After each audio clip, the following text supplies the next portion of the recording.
Hello guys, இன்றைக்கி சமையல் video தான் பார்க்க போகிறோம். இன்றைக்கி மட்டன் தண்ணி குழம்பு எப்படி வைக்கிறதுன்னு பார்க்கலாம். அதோட ரெசிபிஸ் மட்டும் நான் சொல்கிறேன். ஃபஸ்ட்டு ஆயில் ஊற்றிக்கோங்க.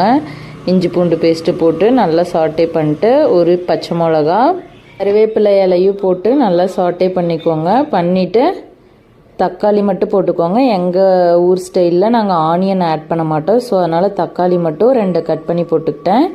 அண்ட் போட்டுட்டு தக்காளியும் நல்லா சாட்டே பண்ணிட்டு மசாலாஸ் ஆட் பண்ணிக்கலாம். மட்டன் மசாலா 1 கிலோவுக்கு ஒரு பேக்கெட் போட்டால் தான் நல்லாயிருக்கும். ஒரு பேக்கெட் போட்டுக்கிட்டு மட்டன் மசாலா அண்டு குழம்பு மிளகாய் தூள் அண்ட் மஞ்சத்தூள் எல்லாம் போட்டு நல்லா சாட்டே பண்ணிட்டு கொஞ்சம் லைட்டாக தண்ணி விட்டு கொதிக்க வச்சுக்கோங்க. கொஞ்சம் திக் கிரேவி மாதிரி வரும்.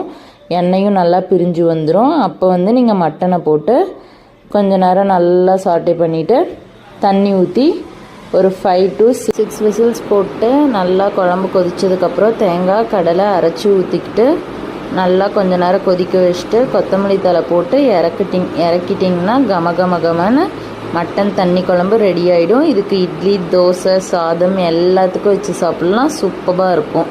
ஓகே கைஸ், நெக்ஸ்ட் வீடியோவில் பார்க்கலாம்.